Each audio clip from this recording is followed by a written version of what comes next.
And this is why we raised the critical issue of China's support for Russia's war of aggression against Ukraine. Le grand problème pour Volodymyr Zelensky avec ces révélations, c'est qu'elle cloche tellement avec l'image qu'il s'était créée avec son personnage fictif Vassil Holoborodko dans la série Serviteur du peuple. Je me félicite de l'adoption ce matin de trains de sanctions visant des individus et des entités ayant porté atteinte aux intérêts de la France. On travaille. Bonjour, bonjour mes chers amis. Et on est quatre aujourd'hui. Michel, Ti, Freddy. Voilà, voilà. Bonjour. Alors, cette semaine, bon, il y a eu cette horreur de Pokrovsk. Bon. Moi, ce qui m'embête dans cette affaire-là, c'est l'état-major ukrainien qui sacrifie ces gens. Parce que quand Oui, on voit un peu le contexte avec les deux hélicoptères, sans rien d'autre, ils se sont fait massacrer, quoi. Les chefs les ont envoyés au casse-pipe. Pourquoi faire? Ça, c'est la question. Pourquoi faire? oui, Freddy, mais ça, c'est une mission. Il y a des gens, ils sont entraînés pour ça, ils font la mission. Et bravo, en tout cas, bravo. Bon, c'est tout. Enfin, oui, bien sûr, ils sont allés au Casse-Pipe, bien sûr. Mais bon. Il y a certaines missions qui sont des missions suicides, des missions impossibles, où vous savez que quand vous partez, c'est pour ne pas revenir. Vous préparez par rapport à cela, c'est en vous disant, bon, peut-être que mon sacrifice va donner lieu à quelque chose, mais dans le cas présent, je n'ai pas eu l'impression que leur sacrifice a donné quelque chose de plus. Au contraire, ce sont des vies qui ont été soustraites, ce sont des familles qui seront endeuillées. Il y a tous ces éléments-là qui entrent. Je sais que la guerre, ce n'est pas propre, c'est sale, mais ça ne sert à rien de sacrifier des gens alors que vous-même, vous savez qu'au bout, il y a rien qui va en sortir. Vous dites, bon, comme disait l'autre jusqu'au dernier des Ukrainiens, c'est vraiment l'idéal qui semble être prôné. On envoie des gens mourir en sachant que, bon, ils vont mourir, ça va pas servir à quelque chose, mais on va quand même les envoyer. Ça, c'est ça qui me dérange, moi, personnellement. Oui. Oui, bien sûr, mais ils ont accepté leur mission. Bah, ce sont des soldats, ils savent dans quoi ils se sont engagés. Si jamais l'état-major estime que c'est quelque chose, c'est un coup qui peut se faire, il s'y lance. C'est comme ces Russes qui s'étaient engagés dans le pipeline pour prendre à revers l'armée ukrainienne. C'était un risque.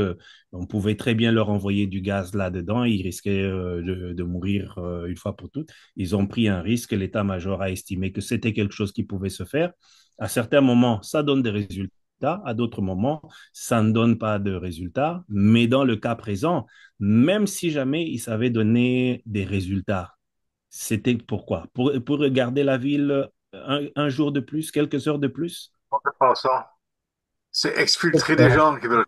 Peut-être autre chose. C'est peut-être tout simplement pour extraire des gens. Enfin, on n'en sait rien. On a... Comme à Mariupol, quoi. Comment? Voilà. Qu'est-ce que tu Il y a dis? des grosses, il y a des grosses têtes là qu'il faut sauver. Hmm. Il a dit comme à Mariupol. Ouais, ils ont fait le même. On n'en sait rien, en fait. On saura certainement pas, d'ailleurs, ce qui s'est passé. Bon, Mais vous savez, en ce qui concerne une dizaine de soldats qui étaient envoyés pour la mission spéciale, hein, bah, c'est sûr que ça me fait mal au cœur que des jeunes gens comme ça, qui sont envoyés pour une mission, que le pourcentage de survie est très très peu. Mais en revenant aux militaires, hein, qui obéissent les ordres, concrètement, là, j'habite dans un village que j'avais un voisin, bon, il est mort l'année dernière, qui était soldat français en Indochine. Et alors, il est venu me voir, il m'a parlé beaucoup de choses. C'est un vieux monsieur qui est très gentil, il m'a apporté des pommes et tout ça, il n'y a pas de souci. On était des bons voisins. Et il m'a dit, j'ai des photos Indochine à vous montrer. Et alors, il m'a montré qu'une photo, et après, je lui ai dit, dites-le moi. étant donné que maintenant vous avez 86 ans et que ça fait longtemps que vous étiez déjà en guerre, est-ce que vous avez tué les Vietnamiens? Hein, j'ai lui dit ça. Excusez-moi pour la question, mais je voudrais vous poser. Il me dit oui, j'ai tué les Vietnamiens, mais c'était les ordres et que j'obéissais les ordres. Et depuis qu'il m'a dit ça, je peux vous le dire que j'osais plus aller les voir. Voilà, c'est comme Michel disait tout à l'heure, c'est des chefs qui ont décidé d'envoyer les gens pour se faire tuer. Oui, mais ça, c'est la guerre. Quel bénéfice? Pour quel bénéfice? C'est ça la question. On ne sait pas. On ne sait pas. Bon, alors, Si nous avons un engagement majeur euh, à l'Est, par exemple, je pense que ça ne se passera pas sans agitation sur le territoire national. Je pense que nous pourrons avoir l'action de proxy, des actions de sabotage, mais aussi des manifestations. Je ne suis pas sûr que tous nos concitoyens soient favorables à ce type d'engagement, par exemple. Donc je pense qu'on pourra avoir de l'agitation. Donc c'est, je pense, à cette hypothèse à laquelle nous devons nous préparer. ils doivent Voilà. préparer à quoi? C'est exactement la même chose avec le gouvernement belge maintenant, où ils n'arrivent pas à faire le budget pour l'État parce que le 23, 24, 25 et 26 novembre, c'est des grèves partout en Belgique. Ils ont la trouille. Alors, ils postposent la décision après. Après. Et ici, le général, c'est le même, hein, il a peur des réactions populaires. Oui. Pas de la guerre, c'est rien, ça, on tue, on tue. Mais quand le peuple s'énerve, ça, Mais moi, je trouve ça étonnant parce que là, ils sont en train de nous dire, attention, il va falloir marcher. C'est incroyable, ça, quand même. oui, le général. Oui, c'est incroyable, hein. Non, mais c'est tout à fait normal qu'ils aient ce discours-là parce qu'il faudrait, encore une fois, il faudra formater les gens à réfléchir d'une certaine manière parce que c'est en réfléchissant de cette manière-là qu'ils peuvent mener leur politique. Encore une fois, on retombe sur ce double discours où on fait comprendre que la Russie, ce sont des faibles, des minables. Ils ont fait des années, ils ont juste récupéré 1% du territoire. Et de l'autre côté, on vous dit, attention, ils vont bientôt débarquer à Paris comme à l'époque des Cosaques qui allaient après Napoléon. Donc, ils ont, ils ont des discours où on essaie de maintenir les gens dans la confusion, dans la peur, pour pouvoir alors imprimer l'orientation qu'on veut donner. Parce que quand il y a cette peur et que quelqu'un se présente comme étant votre protecteur, vous êtes prêt à tout accepter pour vivre cette protection-là. Oui, mais là, c'est vraiment tourné contre le peuple français. Là, on est en train de se dire, bon, voilà quelles sont telle et telle chose qu'il faut faire pour réprimer, en fait, une volonté populaire. Qu'est-ce que tu en penses, Ting? Je pense qu'ils sont en train de fabriquer une guerre, complètement. Complètement fabriquer une guerre. Mais je pose une question. Le, le gendarme qui a dit ça, est-ce qu'il était puni par ses chefs Ah non, avoir dit non, non, ça? non, non, c'est le directeur de la gendarmerie. Bah, directeur, mais au-dessus de lui, il y a d'autres qui sont plus Ah non, grands. non, non, non, non, non, non, non. C'est le général directeur de la Ah, gendarmerie. c'est un général, donc il sait de quoi il parle. Oui, D'accord. Mais je trouve que c'est effrayant, en fait. C'est effrayant et que vous savez même pas comment les Vietnamiens ils rigolent quand ils voient les généraux sur NCI, là. Parce que, ah voilà, ça, je peux vous dire que ils ont dit même que il faut leur acheter des clochettes. ah oui. Non, mais si, là, c'est pas le sur LCI, hein. C'est un général qui a été auditionné par le Sénat français, Ah, d'accord. le Sénat français, Hum. sur une possibilité justement d'avoir des problèmes en France s'il y avait une guerre à l'Est. Alors, une guerre à l'Est, ça peut pas être une guerre contre la Pologne, hein. Non, non, c'est sûr. Ils ont fait la Russie d'un. d'un monstre qui mange les enfants, qui viennent ici pour reprendre nos terres, etc. Mais je crois que les va-t-en-guerre, écoutez, Macron 11%, Starmer 16%, Metz 15%, 15%. von der Leyen bientôt va tomber. Donc écoutez, j'écoute plus ces gens-là. Là, Van der Leyen, elle en a encore pour 4 ans, hein. Un truc comme ça, hein. Non, elle va pas rester 4 ans. Oh, si, parce que tout le système la protège parce elle représente le système européen. Le système européen, c'est la dictature qui s'installe. Et Macron est un homme clé. Il veut faire de l'Europe un État. Parce que l'Europe, c'est pas un État, hein. Mais il veut en faire un État. Ce qui veut dire que les États-nations disparaissent. C'est ce qu'il fait Macron, hein. Oui, Elle mais ne va pas rester 4 ans. Elle va pas rester 4 ans parce que l'Europe n'a plus d'argent. Elle veut voler l'argent des Russes et ça, c'est très mal vu. Les conséquences énormes après que nous allons subir. Elle va pas rester 4 ans. au Bah, fait, faut- si on fait bonne guerre contre la Russie et qu'on leur envoie leur pelle, leur machine à laver dans la gueule, il n'y a plus bien de rembourser la dette, hein. ouais, Voilà. Il suffit de gagner. j'ai dit les Belges, qu'est-ce qu'ils disent sur sur les possibilités de piquer du pognon aux Russes? Oh, ça, ils n'en parlent pas. Enfin, je ne Le gouvernement belge, qu'est-ce qu'il dit sur suis les... pas d'accord.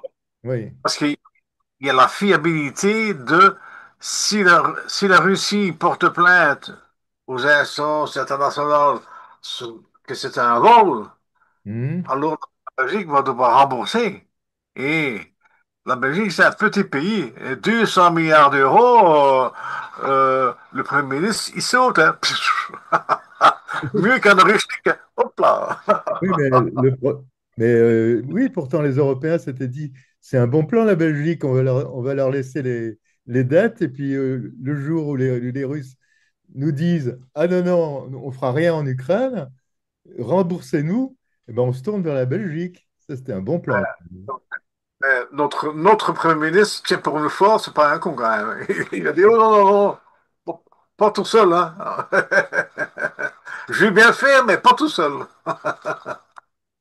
Mais alors, j'aimerais juste préciser quelque chose pour revenir un peu à ce qui a été dit. Le général qui est passé faire ces déclarations-là, c'est quelqu'un qui a été nommé, je crois, par le président français. Oui, oui. Donc, il ne peut que poursuivre la logique de la politique de M. Macron. M. Macron est quelqu'un qui se présente en, en libérateur des nations opprimées, etc. Il faudrait que les gens qui travaillent avec lui suivent le même discours. Ils ne vont pas dire autre chose. Ça, c'est un. De deux, le fait qu'on dise si jamais il y a un incident avec la Russie, même si jamais la nation n'a pas été nommée explicitement comme ça, mais on sait Aussi. qui on parle, qu'il y aurait de la guerre électronique. Mais déjà, c'est quelque chose qui existe. Il suffit que quelqu'un tousse en France, on dit que c'est les Russes. Il suffit qu'il ait des épidémies, c'est les Russes. Il suffit que quelqu'un qui joue avec son drone dans la parcelle, c'est les Russes. Donc, je crois que les Russes n'ont même pas besoin de s'impliquer là-dedans, puisque déjà ceux qui sont les Français, les Européens en général, sont eux-mêmes déjà en train de faire une guerre électronique contre eux-mêmes, en avançant des choses qui ne tiennent pas sur la route. Et même pas électronique d'ailleurs, parce qu'il y a eu des peintures, Oui, je ne des sais têtes de pas, cochon. oui, Oui, et on a montré des Bulgares qui étaient évidemment des Bulgares russes. bien sûr, bien sûr. Et il faut bien qu'il ait quelqu'un à blâmer. Donc, les Russes sont déjà parfaits. Donc, qu'ils disent qu'il va avoir des répercussions sur le plan local, c'est vrai qu'on voudra mater les gens, mais et préparer les gens justement à vivre ce matraquage au niveau local. Mais dans les grandes lignes, on est justement en train de perpétuer quelque chose qui est mis en place par rapport à ça. Pour Madame van der Leyen, je dis que tout est possible. Elle peut ne pas terminer son mandat parce que par, par une petite expérience que je connais, on voit par exemple, je vais donner un cas, et je parlerai de ce que je connais le mieux, c'est la situation du président Mobutu. C'était l'homme des États-Unis, l'homme de l'Europe, etc. Tant qu'il était utile, on le protégeait contre tout. Mais du jour au lendemain, quand on n'en avait plus eu besoin, on l'a lâché complètement. Et je me souviens qu'il avait même fait un discours où il disait qu'on m'a poignardé dans le dos. Les personnes qui l'auraient poignardé dans le dos, ce sont ces mêmes personnes qui le poussaient. Donc, le cas de Madame van der Leyen, elle traîne tellement des casseroles que si jamais on estime que ça va, elle commence à bien faire, vous allez voir que tout à coup, les courriels qui avaient disparu vont réapparaître, les dossiers qui étaient problématiques vont réapparaître, les vieilles casseroles avant qu'elle ne soit présidente de l'Union européenne vont réapparaître, toutes ces choses-là vont réapparaître parce que on voudra se débarrasser et euh, placer éventuellement celui qui semble être le futur candidat, le président Macron, qui, pour lui, ce qui arrive en France est quelque chose qui ne l'intéresse plus, puisqu'il est déjà en train de regarder, comme disait Freddy, cette future nation européenne que serait l'Union européenne. Donc, il se prépare, il met ses pions en place et il veut justement aller dans cette direction-là. Alors, pour aller dans ta direction, en effet, bon, les services américains ont évidemment les SMS de Madame van der Leyen, puisqu'elle est certainement écoutée euh, par les Américains, et donc ils ont en copie tous les SMS, par exemple. Mais enfin, bon, Oui, et je pense qu'il n'y a pas que les Américains. non, mais la DEA est là, enfin bon. Donc, les ressources, entre guillemets, sont là. Ouais, ouais, Mais ouais. les munitions, on les utilisera si le besoin se fait sentir. Dès le moment où on prépare la relève, on va la lâcher et prendre quelqu'un d'autre. Donc, c'est vrai qu'elle peut terminer les 4 ans, mais il se peut aussi que, comme Mobutu, en plein milieu, on la lâche et qu'elle Ah, se retrouve toute seule. Ouais, mais ça Mobutu tombe était bien, réticent à un moment donné. Il disait, ça suffit. Donc, il a été lâché. ça tombe Mais bien. On a voté pour le présidentiel en France. Donc c'est là que Ursula, Ouais, ouais, peut-être. Bon. Alors, moi j'aime pas Ursula, je l'aime pas du tout. non, Pas- mais bon, moi, je la trouve assez marrante, en fait. Parce qu'elle est tellement caricaturale. Elle est tellement caricaturale. C'est oui. incroyable.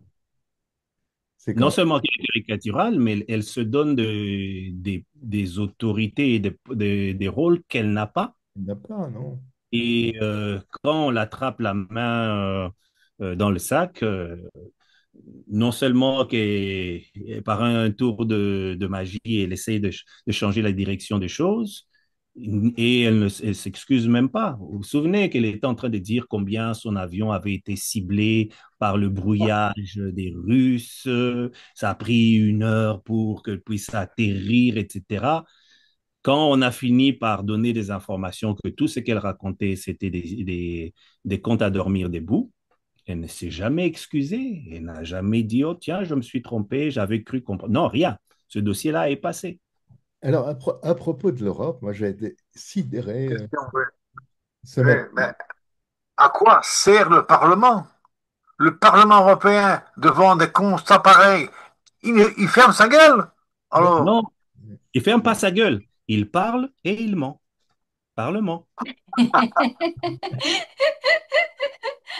Alors, moi, j'ai été sidéré ce matin parce que j'ai lu sur le New York Times, il y avait une interview du ministre de la Défense européen. Il y a un ministre de la Défense en Europe? ah, Et C'est en nouveau, Turquie, ça il fait y a un type qui est responsable de la défense. Il était ministre de la Défense sur le, sur le paplard. Bon, et vraiment, il se disait, ah non, c'est pas bien que les Américains s'en aillent de Roumanie aussi vite. Il faudrait rester encore un peu, quoi. Voilà. Mais la sécurité de l'Europe repose majoritairement sur les Américains. Oui, Si oui. jamais il s'est retiré, l'Europe n'a pas les ressources nécessaires pour le moment de pouvoir s'en sortir seule. Admettons qu'il décide d'utiliser, de ne plus utiliser le matériel américain, de ne plus utiliser l'armée américaine, mais les armes qu'ils sont en train d'utiliser contiennent des composantes américaines. Et si les Américains disent non, vous n'utilisez pas tel appareil parce que ça comporte notre composante, ils peuvent rien. L'Europe est complètement paralysée Ouais, de ce côté-là. Donc, ouais, l'Europe est vraiment tributaire du bon vouloir des États-Unis. C'est donc dans leur intérêt que les États-Unis ne se retirent pas. ouais. Ben, à propos des armes, justement, Mais dans l'immédiat, les Ukrainiens ont besoin d'être aidés et leurs besoins euh, sont de la défense aérienne parce qu'ils subissent de très nombreux tirs chaque semaine. En une semaine, c'est à peu près 1700 drones qui sont tirés par les Russes sur l'Ukraine. Et au-delà des drones, c'est des missiles assez performants qu'il est difficile d'intercepter. Et je mentionnerai quand même, on a de très belles réussites françaises. Et je salue la qualité des travaux des techniciens, des ingénieurs, des ouvriers qui mettent au point nos équipements. On a aidé l'Ukraine en déployant des systèmes d'interception des missiles et des drones qui s'appellent le système SAMP-T. Les Russes ont adapté les profils de vol de leurs missiles les plus perfectionnés parce qu'ils constataient qu'ils étaient interceptés par la défense ukrainienne. Aujourd'hui, le Patriot a du mal à les intercepter, le SAMP-T les intercepte. oui, alors, moi, ce que je vois là-dedans, c'est quand même, c'est le CEMAT. Donc, c'est le chef d'état-major des armées. C'est le mec qui est au-dessus de tout et qui nous dit, on a des missiles en Ukraine. Ça n'est pas surprenant. Hmm. Il y en a toujours eu. Les Français, les Britanniques, les Allemands, les Polonais, les autres ils livrent du matériel. J'ai même suivi, je crois, aujourd'hui un document qui était en train d'expliquer que les Français avaient livré des armes, mais en passant par le transporteur britannique. Et Oui. ça n'est pas passé de manière officielle. Mhm. Ça n'a pas été annoncé officiellement, mais c'est le fait qu'on donne des armes aux Ukrainiens, c'est quelque chose qui se fait au vu et au su de tout le monde. C'est un secret de polichinelle. Donc, que ce général le dise, ça ne me surprend pas. Oui, alors là, ce sont des missiles. Les missiles dont tu parles, enfin, les armes dont tu parles, ce sont des missiles à longue portée Ah. pour bombarder la Russie. Bien Mais sûr. la France a donné les Rafales et puis les Léopards, non? Ah non, non, non, non, non, non. Non, non, la France n'a pas donné Rafale. Non, non. Non? Et le Léopard, c'est allemand. C'est allemand. Ah non. Hmm. Mais la France a donné, j'ai oublié le nom de ce camion, canon qu'ils Ah avaient oui. donné. Oui, je ne me rappelle plus. Ah là là, Et les, ça, et moi, les c'est Ukrainiens, autre chose. et les Ukrainiens ont remercié la France par rapport à cela. Et cette arme qui était censée être l'arme décisive, ça n'a pas donné de grandes choses parce que après un certain nombre de coups, le canon n'était plus. Il fallait toujours réajuster le canon. Le tube. C'est, Oui, oui, le tube. Ce qui fait que à un moment, c'était plus aussi efficace. Et en plus de cela, les Russes les repéraient pour lancer des missiles et les détruire. Donc, à d'accord. chaque fois qu'on a présenté des armes qui étaient de game changer, ben, en fait, il n'y a jamais vraiment eu grande chose. On en a parlé, les gens ont commencé, la presse officielle a fait mousser la chose, mais au final, on s'est aperçu que c'était juste de la mousse. Et oui, parce que ce genre de canon, je ne me rappelle plus de son nom non plus. Enfin, bon. Euh, Ce sont des canons qui tirent, enfin, dont on C'est s'est ça. servi en Afghanistan, Oui, au oui, Mali, etc., mais qui Mhm. tiraient 20, 30 obus par jour. Alors que là, c'est 300, 400 obus par jour. Donc évidemment, bon, ben, il y a un problème. Enfin, les obus, pas trop, parce que finalement, les obus, on n'arrive plus à les fabriquer. Alors. mais vous savez, moi je trouve que c'est aberrant que l'état-major français et puis qui font des scénarios, hein, qui font des scénarios. Les Russes vont attaquer peut-être dans 3 ans, peut-être dans 5 ans, peut-être dans 10 ans. Et qu'est-ce qu'on va faire? Et ils ont même supposé que les Russes, ils vont attaquer pas seulement par les armes, mais ils vont attaquer par la voie de désinformation. Donc, il faut qu'on se prépare. Et moi, je pense qu'ils sont un peu idiots de faire des scénarios comme ça. Ce sont des gens qui n'ont même pas une pensée, même pas une planification de court terme. Et là, ils ont prévu que les Russes vont nous attaquer dans 3 ou 5 ans. Vous voyez, donc je crois qu'ils sont pas assez intelligents pour mentir, en fait. Non, mais en fait, c'est pour nous faire les poches, Tim. C'est ça. C'est ça, c'est ça. C'est pour nous Et dire, je me suis on a besoin souvenu, de pognon. Bah déjà, rappelle-toi, là, ils ont lancé un emprunt pour les armements et personne n'y va. Personne. les gens ont déjà donné et au-delà de ça, puisque vous ne donnez pas, ben on va aller chercher vos retraites, on va aller chercher dans vos ressources à l'hôpital, etc. et tout. Je me suis souvenu du nom du canon, le canon César. Ouais, César. César, voilà, c'est ça, oui. Pas Léopard, César, oui. Canon César. Mais ils sont tous tués, non? En tout cas, une bonne partie a été soit détruite, soit rendue C'est ça. opérationnelle. Elle n'a plus de fantassins. Pour les problèmes de recrutement que l'on connaît Il y a eu désormais. énormément de morts, il y a eu énormément de blessés, il y a eu énormément de désertions dans l'infanterie.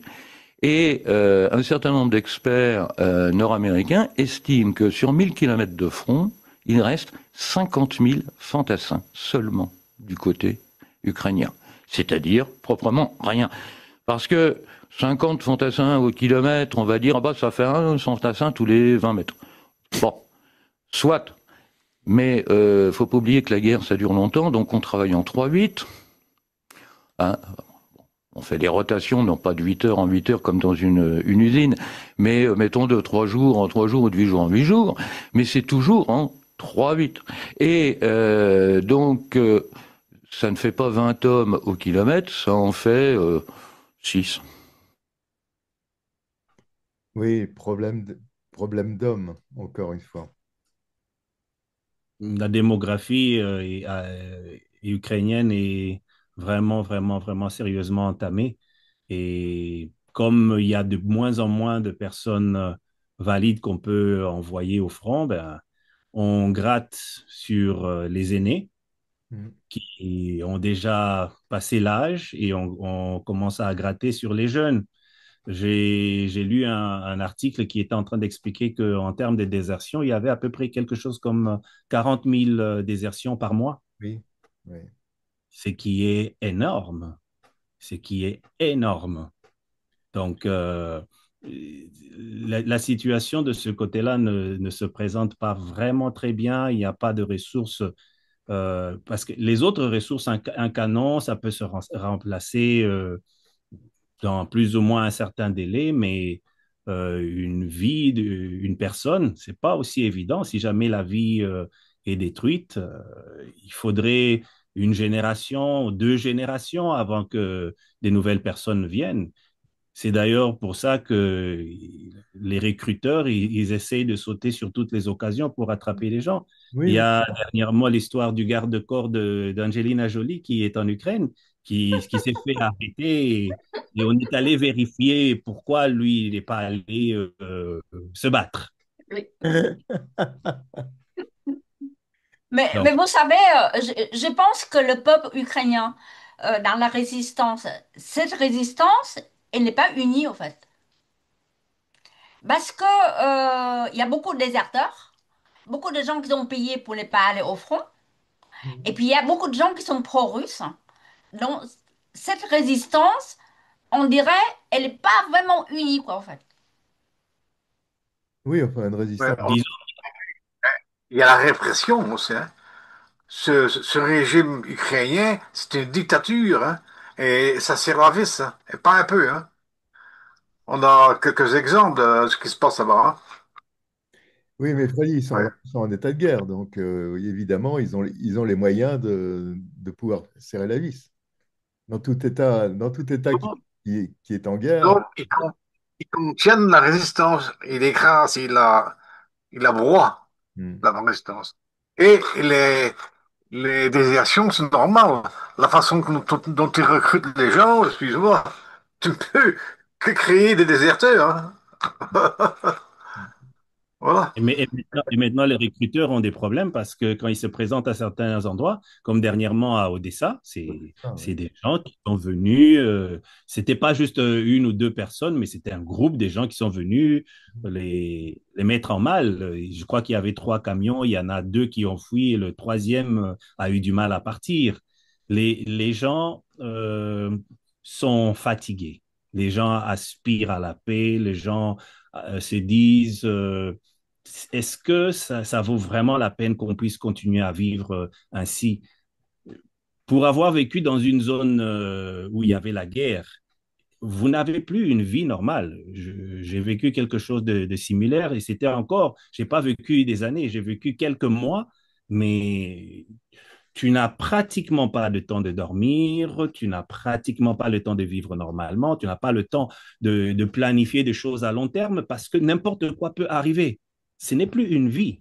Tu vis constamment sous stress, tu vis constamment sous peur qu'il arrive quelque chose. Et le moindre bruit te fait sursauter. Hmm. Et Oui. en plus, les gens à Odessa, ils sont pro-russes. Ils sont des Russes, d'ailleurs, hein. Je ne sais pas si vous vous rappelez, il y a quelques années, je ne sais plus quelle année, mais il y avait des massacres, Non, hein. c'était à Odessa, il y a eu, oui, des massacres, oui. Enfin, Il y avait des massacres des Russes, hein, et, par néo-nazis. Et moi, je pense que cette guerre, on ne fait que répéter depuis le début. L'Ukraine ne va pas gagner cette guerre par plusieurs causes.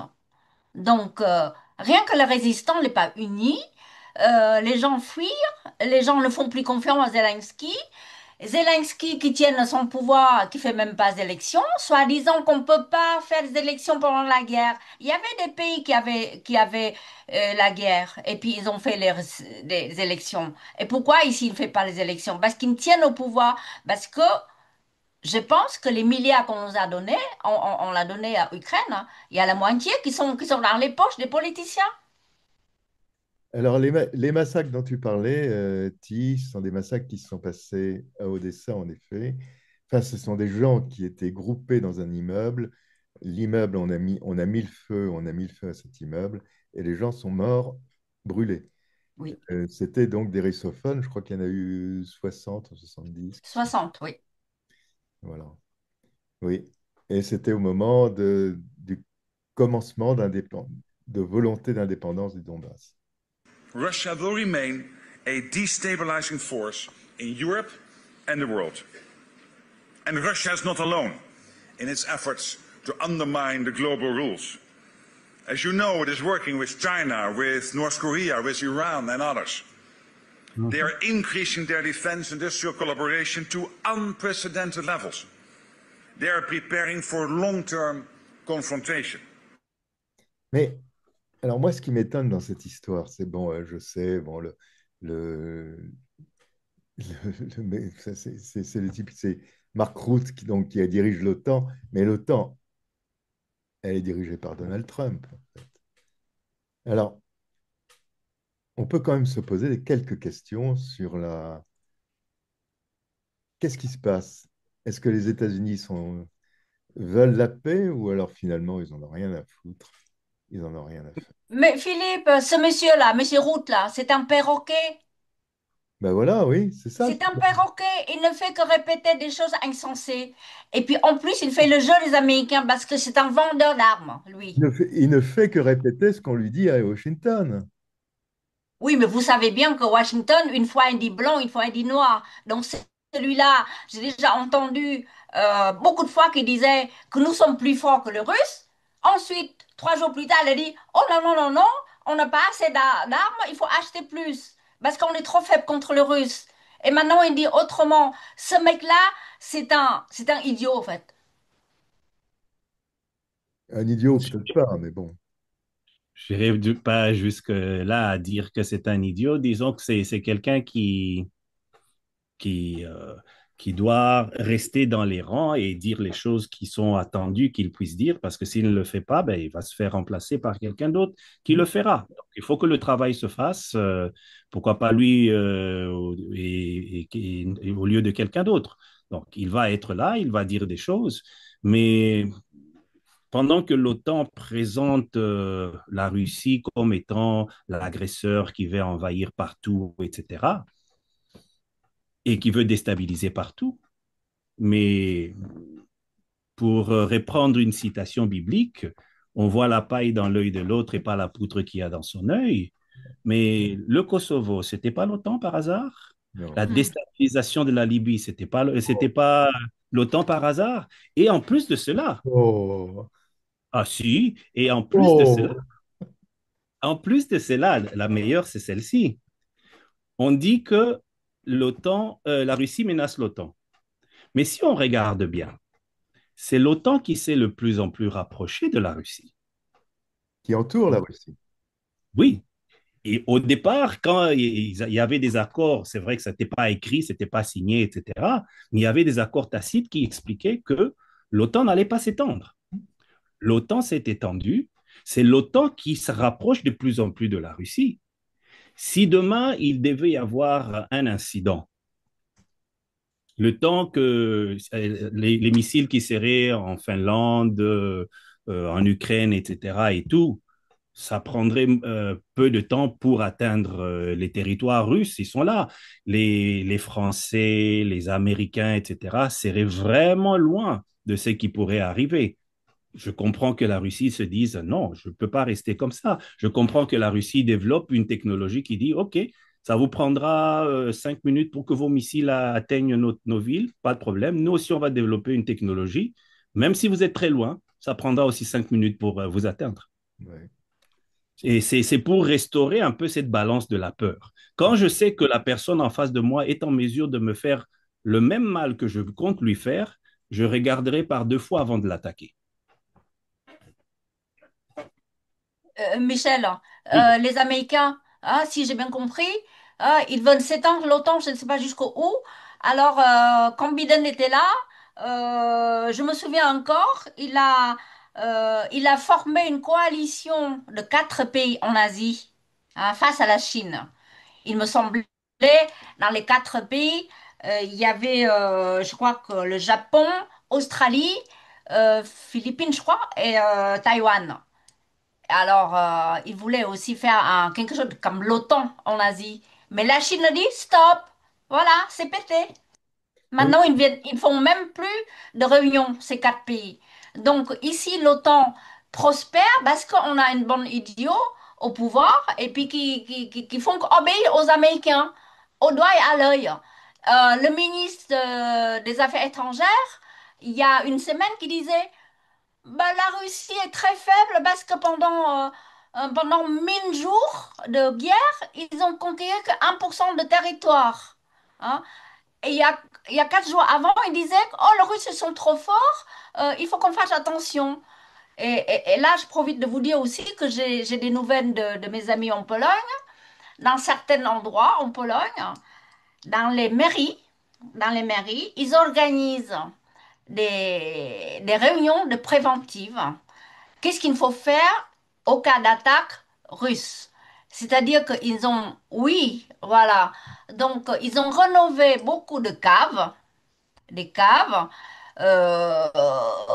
et puis ils ont montré des systèmes d'électricité dans les caves.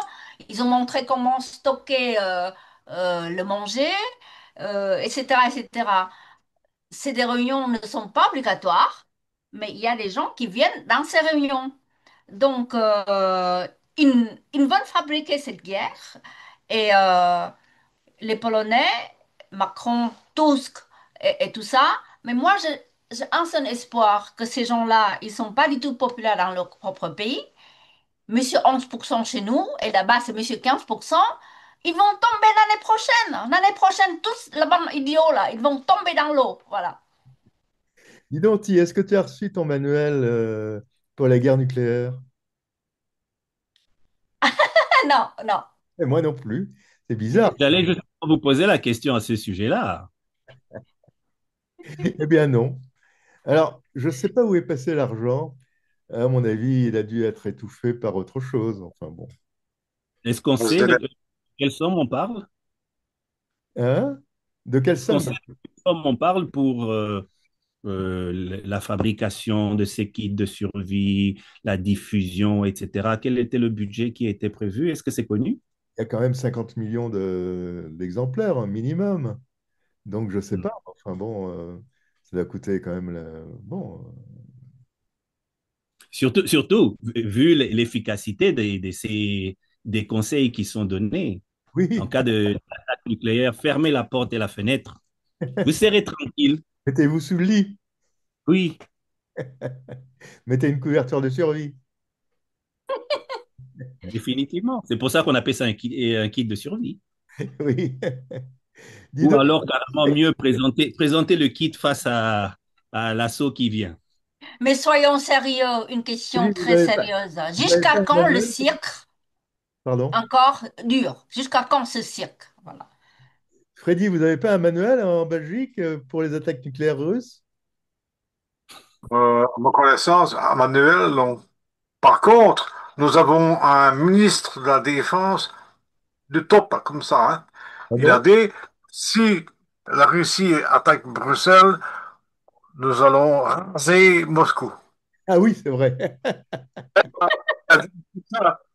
Et après, il a rétropédalé. Après, oh, mais je ne voulais pas dire. Hein, voilà. Mais alors, tout le monde rigole de lui, hein, parce qu'il s'est ridiculisé à mort. Ah, il est Il s'est revenu sur ridiculisé. cette déclaration? Oui, officiel, hein, il a dit ça Mais non, mais publiquement, d'accord. quoi. Il est revenu sur sa déclaration ou pas? Oui, oui, il a, comme il s'en fait, hein, il a retourné l'affaire. Oh, ben, je ne voulais pas dire ça, on s'avait compris. Il a échappé. Voilà. Évidemment. C'est comme l'histoire des avions justement que la Belgique a achetés et qui ne peuvent pas Enlève voler. Et qui ne peuvent ben, pas voler parce qu'il n'y a pas assez d'espace. ça, il dit, ben, vous êtes hors du coup, les gars, parce qu'on le savait déjà à la première commande. Donc, ils ont commandé le premier F-35, ils savaient qu'ils n'allaient pas décoller en Belgique. Ce Ah sont bon. des avions de l'OTAN. C'est pas des avions pour les Belges, quoi, hein. Attends, Freddy, je comprends pas parce que les F-35, c'est des avions à décollage vertical. Oui, il paraît. Mais apparemment, ben, la Belgique Ils ne peuvent, sait, ils ne peuvent, sait pas. ils peuvent C'est quand atterrir Ah oui, L'espace qui est ouvert. ils peuvent pas passer Mach 2, hein. Là, ils n'ont pas le temps. Non. bref, on se fait ridiculiser, quoi. Donc, tu dirais que les Français, ils y mettent de leur bon vouloir aussi, hein, de se ridiculiser. Je vous passe Madame Callas.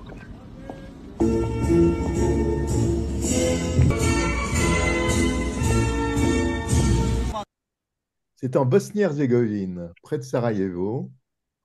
Elle passe en revue les troupes de l'OTAN et de l'Eurofor.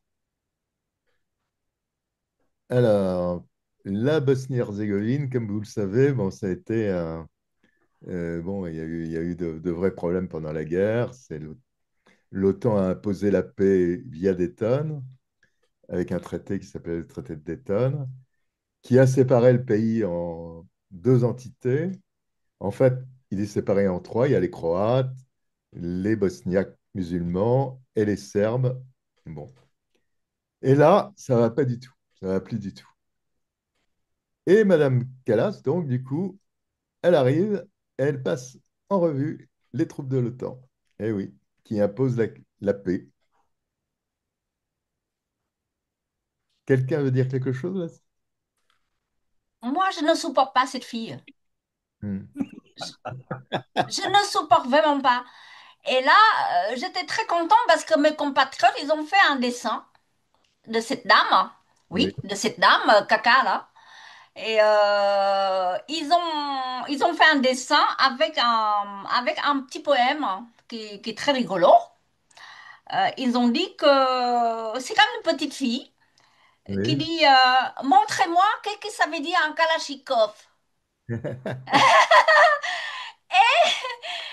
Et cette caca-là, ça, qui était allée réviser une division blindée ou c'est pas quoi en Croatie, voilà, en Croatie, je crois, oui.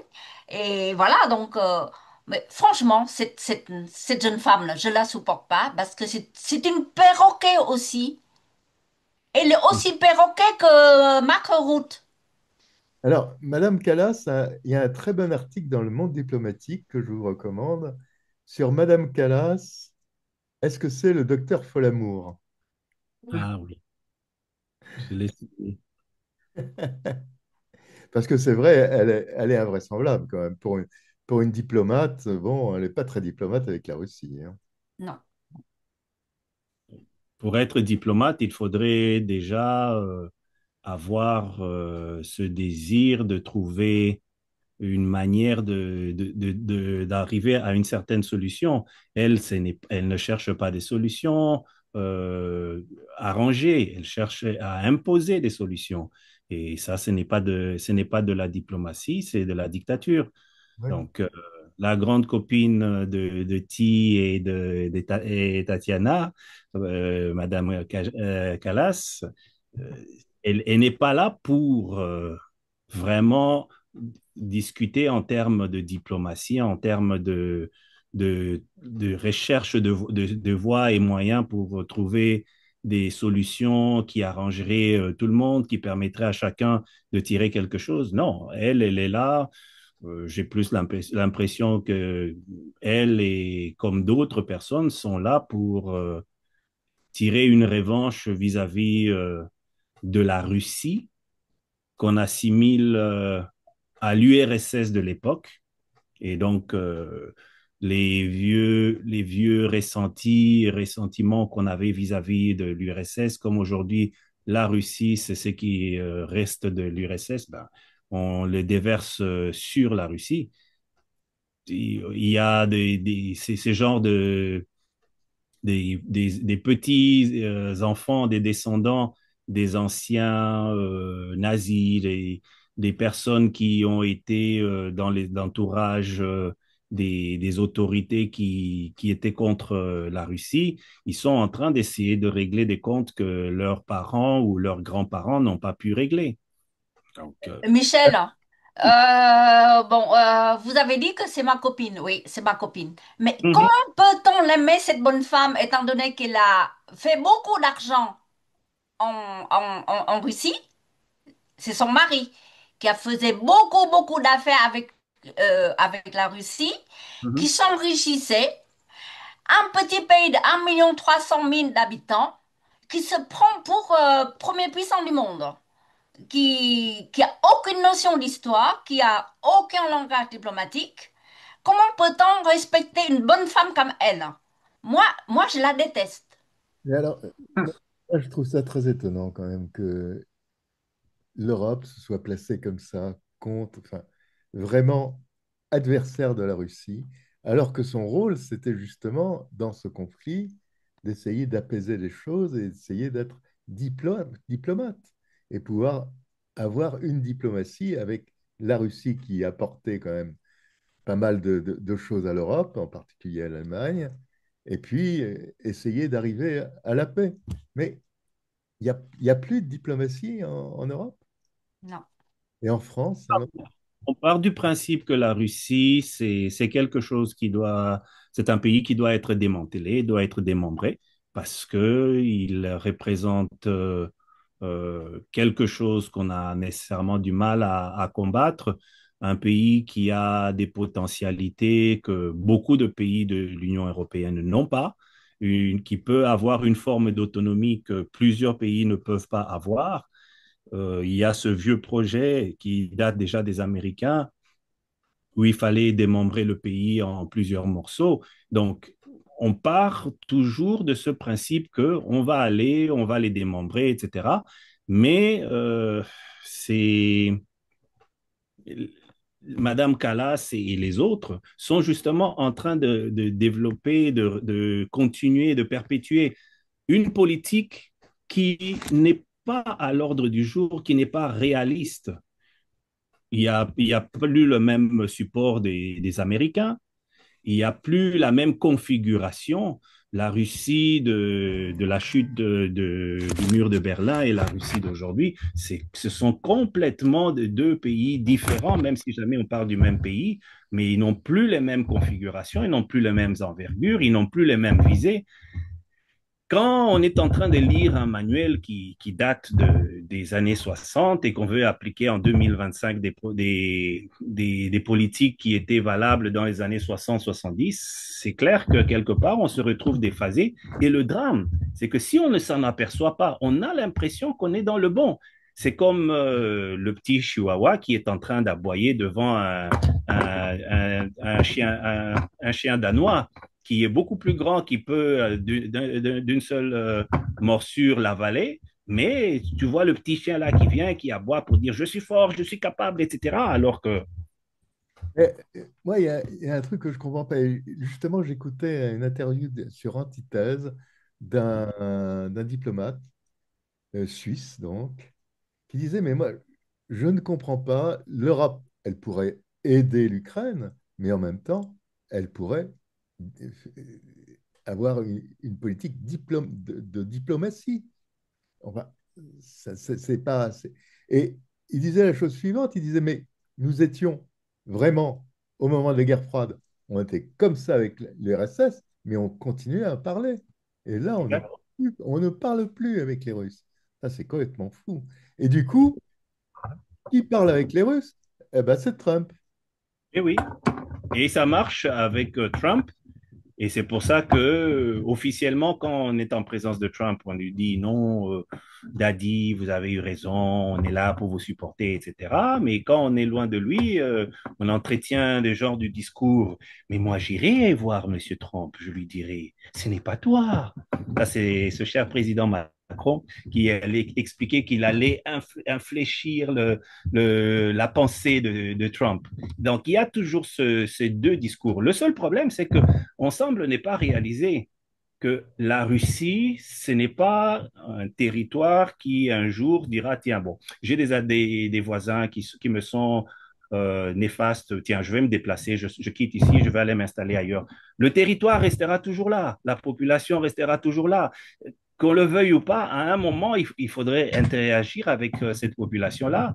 Et c'est clair que l'Europe a tout intérêt à aller dans la diplomatie, mais comme ce n'est pas ce qui est véhiculé, les gens vont toujours, tout du moins quand je parle des gens, ce sont ceux qui sont à la tête, ceux qui conduisent la politique, ce sont ceux-là qui vont imposer une direction. Encore une fois, l'Union européenne est en train de diriger un ensemble de nations sans nécessairement se préoccuper des intérêts et du sort de ces nations et de sa population.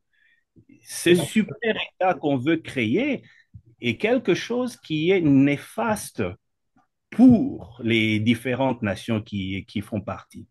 Ce sont des personnes qui n'ont pas d'autorité, qui dominent sur des États souverains, tout du moins présentés comme tels. Mais Michel, dites-moi, tout ce qu'ils font, là, tout ce qu'ils font, là, ils pratiquent plus la diplomatie. Ils disent une chose et ils disent des choses qui sont fausses. Ils s'intéressent pas à notre vie. Ils sont impopulaires, on les déteste. Mais est-ce que vraiment tous ces signaux-là, est-ce que c'est des signaux du désespoir et de la fin d'une époque? Oh, c'est définitivement la fin d'une époque. Mm. L'Europe semble ne pas comprendre que le monde a changé et voudrait toujours entretenir cette pensée, ce courant des choses comme ça se faisait dans les années 60, 70, 80, Oui, quand l'Europe pardon. quelque chose. et que tout le monde disait, OK, oui, c'est l'Europe, c'est important, et ce qu'ils disent a du poids. Aujourd'hui, plus personne n'accorde de crédit aux Européens. Dès que les Européens parlent, on ne les écoute pas, on fait peu cas d'eux, même dans les coins les plus reculés du globe. On ne s'occupe plus de ce que disent les Européens. On sait que ce sont des beaux parleurs, mais en termes d'action, ils ne font rien. Oui, c'est vrai. Je confirme. Au Vietnam, ils rigolent matin au soir. De Macron et Calas et compagnie. Oui. Et il y a une chose aussi qui peut expliquer cette situation, c'est que l'Europe, tout du moins quand je regarde la situation de la France, tous ceux qui avaient d'orientation diplomatique, on les a écartés. On a écarté la politique diplomatique de la France. Ça a été annulé pour mettre des personnes qui parfois n'ont pas de culture de la diplomatie, qui n'ont pas d'intérêt par rapport à la diplomatie, qui regardent un autre agenda contraire à ce qu'un diplomate pourrait regarder. Oui, complètement, oui. Complètement. Eh ben vraiment, vraiment, moi je trouve ça complètement. Mais il y a un truc, on pourrait être complètement contre les Russes et en même temps avoir une diplomatie tout de même. Bah oui, Essayer de je suis parler, d'accord. essayer de parler, Ah même pour oui. démanteler, peu importe, mais avoir une diplomatie, tu vois? Si jamais on veut amorcer une situation, il faudrait prendre le temps de parler. Si jamais on ne parle pas, Ah oui, vous allez toujours vivre à couteau tiré. Oui, mais pour vous rappeler, M. Barrot, il a dit que si Poutine l'appelle, il décroche même pas le téléphone. oui, c'est vrai, tu as raison, oui. Oui. Ah oui, c'est la nouvelle diplomatie française. Ah, mais le monde change, comme on dit, et les peuples européens commencent à en avoir ras la casquette de ce qui se passe en Europe. Et de plus en plus, ils voient la vérité, la véritable nature de de cette institution, entre guillemets. Et il va y avoir une série d'élections. Et il y a déjà des pays qui basculent, hein, qui deviennent résistants à l'Union européenne, hein. Oui, oui. Donc, euh, n'oublions pas quand même que la récession en Allemagne, elle continue, hein. Et c'est ça qui va faire beaucoup, c'est l'appauvrissement de la population Oui. et le discours de guerre qui sert à pomper le fric et casser tout ce qui est social va faire exploser les peuples, hein. Donc, il va y avoir du changement. Oui. Je ne sais pas jusqu'à quel point il y aura des changements parce que chaque fois qu'il y a quelque chose qui semble aller à l'encontre de ce que l'Union européenne veut, l'Union européenne détermine si jamais les élections d'un pays est légitime ou pas. Il détermine si jamais il faudrait s'ingérer ou pas.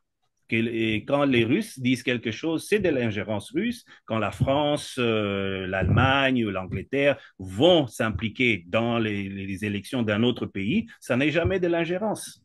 Donc, La il y a démocratie, c'est de la Comme ça, démocratie. Hein. dans les marches, ils font leur magouille dans les marches de l'Empire, pas dans le noyau central, hein. Ils font pas ça n'importe où. Mhm.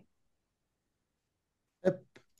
Monsieur Trump, il commence à s'inquiéter, Monsieur Trump. Additional tariffs before. Before the issues are ruling, it could be several weeks.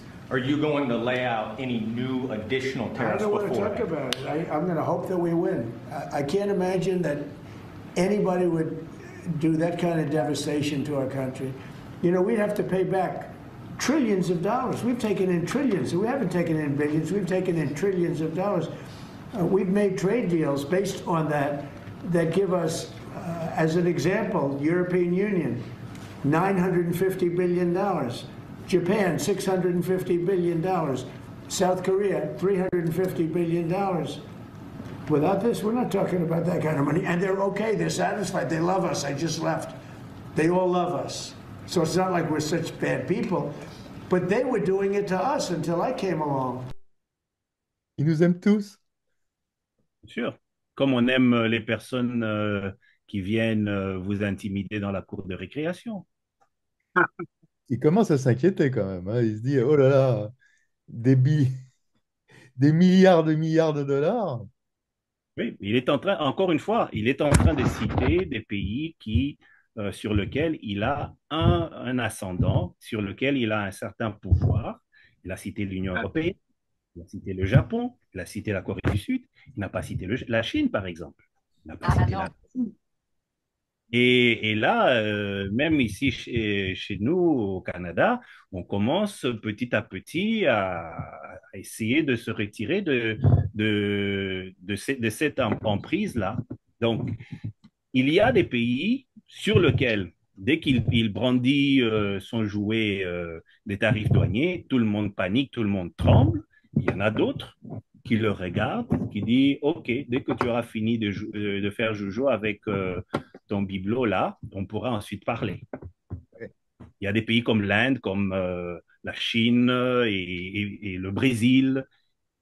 Les États-Unis n'ont plus le même pouvoir qu'il avait auparavant. Et comme l'a dit si bien Freddy, à l'interne, il y a des problèmes. Il y a des problèmes avec l'État profond, il y a des problèmes avec cette suspension qu'il y a dans l'administration américaine. Et ça dure déjà longtemps. Ah oui, là c'est fou, ça, cette suspension de l'administration. Là, il y a je ne sais combien de vols qui sont arrêtés, etc., etc. Ah oui, c'est complètement fou. Mais ça, qui peut gagner, Michel? Les Il peut gagner. républicains, les républicains ou les démocrates? Honnêtement, je dirais que ce sont les bailleurs de fonds. Ils sont dans les deux camps, dans les républicains comme dans les démocrates. Au-delà des étiquettes politiques qui sont présentées, il y a les intérêts financiers qui sont derrière. Et peu importe la coloration politique des uns et des autres, ils sont unanimement d'accord dès qu'il s'agit de ce qu'eux, ils peuvent gagner. C'est pour ça d'ailleurs que le président Trump est en train d'insister sur ce qu'ils ont reçu de l'Union européenne, ce qu'ils ont reçu du Japon, etc. Parce que c'est quelque chose qui est rentré. Et dès qu'on lui pose la question que, tiens, voilà, et on a remis en question vos décisions, il dit, je ne veux pas en parler. Je ne veux pas en parler, j'espère que nous allons gagner, etc. Parce qu'il sait qu'il y a des endroits chez qui, dès qu'il brandit la menace, tout le monde tremble, et chez d'autres, où ça ne le fait ni chaud ni froid. Ouais, d'accord. Je ne connais pas l'histoire des USA, mais quand même, ce qui s'est passé à New York est quand même un signal, hein. Ils ont élu un homme de gauche, hein, sous la domination de Trump, sa fameux camouflet. Oui. Si, Même sur de la qualité de ce type, parce qu'il est copain au fils Soros. Donc, hein, bon. Enfin, c'est un Américain, quoi. Voilà. Moi, je pense que les Américains, ils sont à l'apogée, ils sont au sommet, maintenant ils descendent. Voilà. Donc ils descendent avec Trump. Trump ne fait que pousser le propre pays dans le faillite encore plus vite que les autres. Parce qu'il ne faut pas oublier que depuis que le gouvernement a fermé, j'entendais parler via les Vietnamiens qui vivent aux États-Unis, il y a 42 millions de personnes qui ne mangent plus à leur faim. 42 millions des Américains qui bénéficient des aides pour nourriture, donc ils n'en ont plus. Un programme nutritionnel SNAP, quelque chose comme ça en anglais. Les vols, comme disait tout à l'heure Philippe, qui sont annulés, la moitié même beaucoup. Les gens ne sont plus soignés. Euh, les gens qui travaillent sans être payés dans leur marre, donc ils restent chez eux. Voilà, donc et maintenant à New York, hein. New York, c'est un monsieur qui est musulman. Musulman ou pas, c'est un milliardaire. bah oui. Alors, Mais donc si c'est comment milliardaire, il ne va pas donner beaucoup d'argent au SDF dans la rue, hein. Moi, je ne crois pas aux milliardaires. si, évidemment, le maire de New York ne peut être que milliardaire. Enfin, ça va pas être un clodo, hein, ça c'est sûr. Là, là, vraiment, tu te rends compte le pognon qu'il faut pour être maire de New York, le pognon qu'il faut mettre sur la table, enfin, voilà, pour faire une. Ça doit être- Ouais. Mais c'est pas obligé d'être son propre pognon. On peut avoir des sponsors. Et Oui, généralement, les, les riches sont ceux qui parrainent quelque part les candidatures. Donc, oui. on peut ou ne pas être millionnaire et se retrouver à la tête d'un gouvernement ou d'une zone. Donc, Mm. ça aide d'être millionnaire, mais on peut avoir de l'appui des autres qui, une fois que vous arrivez sur place, attendront maintenant le retour de l'ascenseur. Oui, mais de toute façon, c'est pas une honte d'être millionnaire, hein. Moi, j'ai rien contre les millionnaires, hein, je jurais.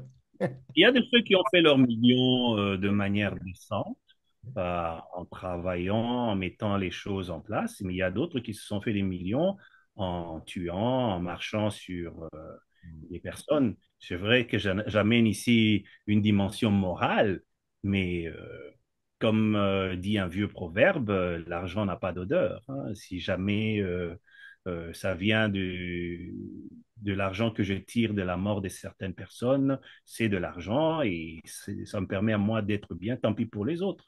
C'est ça un peu la mentalité qu'il y a à ce niveau.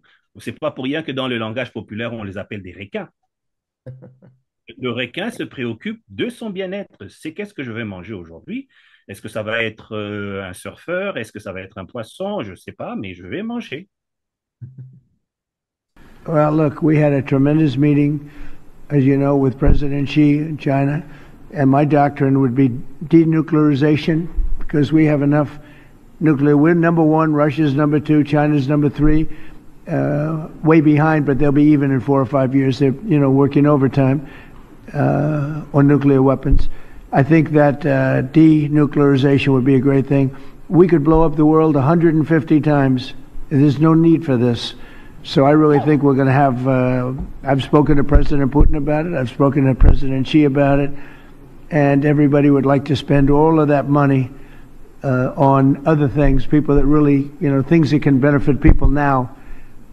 So I think something like that could happen. The denuclearization. It's really. I want peace. I want peace through strength.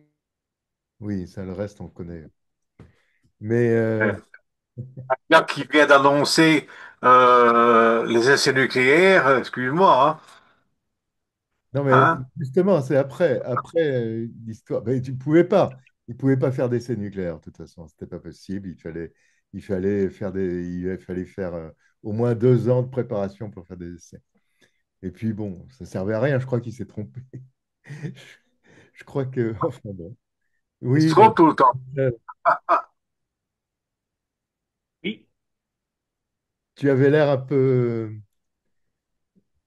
Disons que quand il dit que en termes de nations nucléaires, etc., il faudrait dénucléariser, je pense que c'est un discours qui dit que les autres doivent dénucléariser, mais pas moi. Parce que Hein. en tout cas, c'est comme ça que moi je le comprends. Parce que celui qui a l'arme nucléaire a un moyen de dissuasion. Regardez par exemple la situation de la Corée du Nord. On dit beaucoup de méchanceté, mais on n'ose pas toucher. Regardez la situation d'Israël. On n'ose pas toucher. Au point qu'aujourd'hui, de plus en plus, des gens se disent, nous devons avoir une arme nucléaire, comme ça nous allons nous faire respecter. Et c'est ça le truc. Alors, comme on ne veut pas que tout le monde ait des armes nucléaires, on va bien sûr entretenir des discours, il faut dénucléariser, etc. Les États-Unis sont les premiers, les Russes le deuxième, la Chine le troisième. Quoique en termes de nombre d'ogives, c'est plutôt la Russie qui vient avant les États-Unis. Oui, mais enfin, ça n'a aucun intérêt, ça, le nombre d'ogives. De toute Oui, façon, d'un nombre restreint, la Terre n'existe plus. c'est ça. Et de toute façon, il suffit simplement d'une seule bombe nucléaire quelque part pour que ça fasse des dégâts. Ce n'est pas...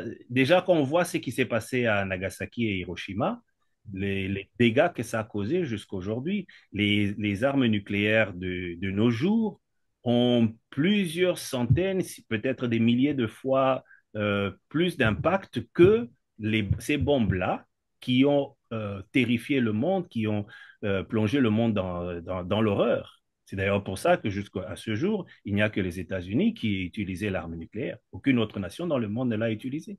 Alors, je pense que c'est pour peut-être reconduire les accords d'armement, justement, qu'il y avait avec la Russie et la Chine. La Euh, Russie, c'était START, je crois. je suis plus très sûr. Je ne vais pas m'avancer, je suis plus très sûr. Le nom de Start me dit quelque chose, mais je me souviens plus très bien si c'était en rapport avec la limitation des armes nucléaires, etc. Mais Ou quand on regarde, Start. ah, ok. Quand on regarde bien, les Américains, ce sont les premiers qui se sont désengagés de plusieurs accords militaires qu'il y avait. Oui, oui. Mais écoutez, si jamais la Russie n'était pas la puissance nucléaire, l'OTAN serait déjà à Moscou, hein. Ouais. On ne parlerait plus de la Russie, hein. Hmm. Ouais. C'est ce qui fait sa survie, hein. Oui. Et c'est d'ailleurs pour ça que plusieurs nations sont en train de se dire on doit se doter de l'arme nucléaire. L'Iran veut Exact, avoir l'arme exact. nucléaire aussi à cause de ça, parce qu'il s'est Mm. dit si j'ai l'arme nucléaire, Israël Oui, va me laisser en paix. oui. Alors, nous allons... La suspension d'une dizaine de partis politiques en République démocratique du Congo. Tous sont membres de la plateforme Sauvons la RDC, lancée à Nairobi par l'ancien président Joseph Kabila. Une réunion que Kinshasa a qualifiée de messe noire. Les précisions de notre correspondante Aurélie Bazaraki-Bangoula. Au total, 12 partis politiques sont concernés par la suspension de leurs activités. Il y a le LGD de l'ancien Premier ministre Matata Ponyo, la piste pour l'émergence de cette Kikouni ou encore l'ATD de José Makila. Oui. Alors, qu'est-ce qui se passe, Il Michel? se passe que l'ancien président Joseph Kabila a réuni euh, des politiciens à Nairobi pour essayer de voir comment régler le problème du Congo. Et ça a été très mal perçu par le gouvernement en place parce que il y a déjà ce soupçon qui est posé sur le président Kabila qu'il serait l'un des commanditaires, sinon l'un des pions du président Kagame pour la partie de la déstabilisation à l'est du Congo. Il C'est était, d'ailleurs pour ça il était à Goma il n'y a pas très longtemps. il était à Goma, il a consulté les différentes parties qui étaient là, il était en consultation avec les gens du M23, il était en consultation avec différentes tendances. C'est d'ailleurs ce qui a contribué à le rendre persona non grata et de perdre ainsi son statut d'ex-président et avec tout ce qui venait comme avantage et couverture par rapport à cela. Donc, il réunit des gens à Nairobi, des gens viennent, ils discutent sur comment faire pour régler la situation au Congo. C'est cette rencontre qui n'a accouché de rien. Les quelques personnes, les représentants des partis qui étaient certains dans le groupe qui travaillait avec le président actuel Félix Tshisekedi ont été perçus comme des traîtres. Il y a d'autres qui étaient des indépendants, mais d'autres étaient en connexion avec le groupe de l'Union qui travaille avec le président. Donc, dès qu'ils ont été à cette réunion-là, à cause de ce qui a été perçu comme une traîtrise, on a décidé au niveau du gouvernement de Kinshasa d'annuler l'existence de ces partis politiques parce que ils sont assimilés à des traîtres à la nation, des personnes qui, pendant qu'on essaie de trouver des solutions sur la situation de l'Est, eux, ils vont faire commerce avec l'ennemi. avec le Rwanda et le M23. Bien sûr, parce que qu'on se le dise, même si jamais le Rwanda nie la chose, le M23, c'est le proxy du Rwanda qui agit selon les désirs du Rwanda. Et d'ailleurs, une des illustrations qui le montre, et ça, je ne sais pas si c'était une erreur politique ou quoi, quand dernièrement, j'en avais parlé déjà la semaine dernière, quand la rencontre qui a eu lieu avec le président Macron, qui a décidé de débloquer de l'argent pour les raisons humanitaires dans la zone, euh, le ministre des Affaires étrangères rwandais est venu déclarer que la France n'avait pas à prendre des décisions si l'aéroport de Goma devait être réouvert. Il parle en tant que qui? Il n'est pas Premier ministre du Congo. Il est Premier ministre du Rwanda. La situation se passe au Congo. Sauf si jamais vous avez un droit de regard sur ce qui se passe là-bas et si vous pouvez dicter, voilà, c'est ça. Cette déclaration-là est venue encore amener les gens à comprendre que, bon, même si jamais officiellement on dit non, non, non, le Rwanda n'est pas là, en fait, le Rwanda est bien là, non seulement par la présence militaire, mais même aussi par la présence politique, parce qu'on essaie de créer un gouvernement parallèle. L'idée, c'est de créer la République du Kivu, qui va être détachée de la RDC, et à partir de là, ils pourront alors administrer et se servir allègrement des ressources qu'il y a dans la zone. Mais alors, est-ce qu'il y a toujours des négociations entre le M23 et le gouvernement congolais? Pour ces négociations, ça ressemble un peu plus à la chanson Je t'aime moi non plus. Ils se retrouvent, ou parfois ils ne se retrouvent pas, ils se disent, voilà, on va décider de quelque chose. Les accords de Doha piétinent. Aujourd'hui, il y a une délégation congolaise et la délégation rwandaise qui se retrouvent à Washington pour le suivi du traité qui avait été signé. Mais concrètement, tout le monde est en train d'accuser l'autre. La RDC accuse le Rwanda de soutenir le M23 et de déstabiliser la zone. Le M23 accuse le gouvernement congolais de ne pas respecter l'accord de paix. Le gouvernement congolais accuse le M23 de ne pas respecter l'accord de paix. Tout le monde est en train de se lancer des accusations et des critiques, mais sur le terrain, la situation ne change pas. Les gens meurent. Les femmes sont violées, des enfants sont tués. Cette situation-là perdure.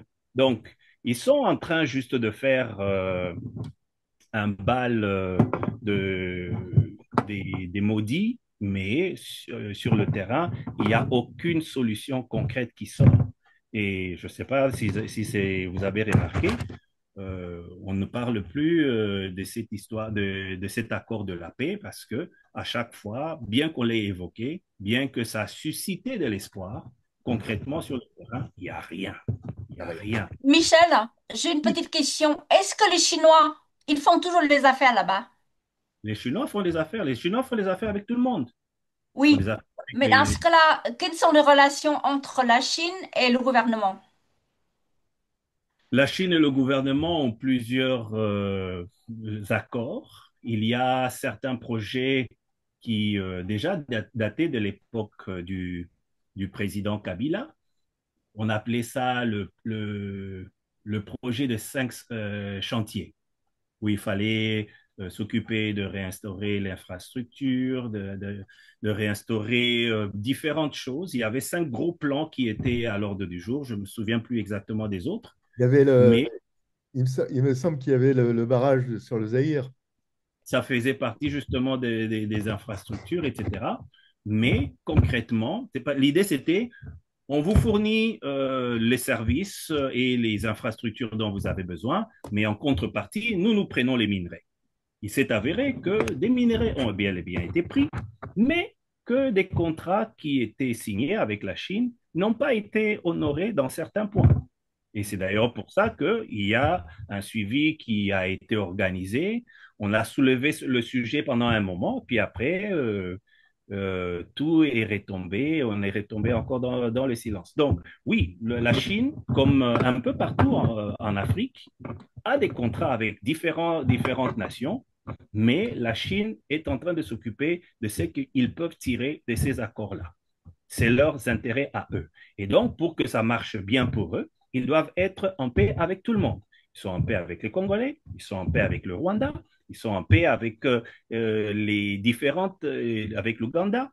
Peu importe, vous pouvez vous tirer entre vous. Nous, on n'entre pas là-dedans. Nous, ce qui nous importe, c'est que nous puissions faire notre business. C'est ça. Ouais.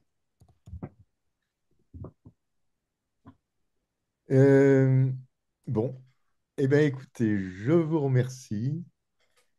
Je vous remercie tous les trois. À la semaine prochaine alors. Et puis, Bonne soirée à tous. oui, bonne soirée. Bonne soirée, il est tard là. Merci Freddy, merci Tim, merci beaucoup Michel. Merci Philippe. À la prochaine.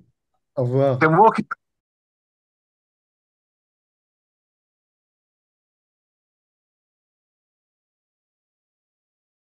And this is why we raised the critical issue of China's support for Russia's war of aggression against Ukraine. Le grand problème pour Volodymyr Zelensky avec ces révélations, c'est qu'elle cloche tellement avec l'image qu'il s'était créée avec son personnage fictif Vassil Holoborodko dans la série Serviteur du peuple. Je me félicite de l'adoption ce matin de trains de sanctions visant des individus et des entités ayant porté atteinte aux intérêts de la France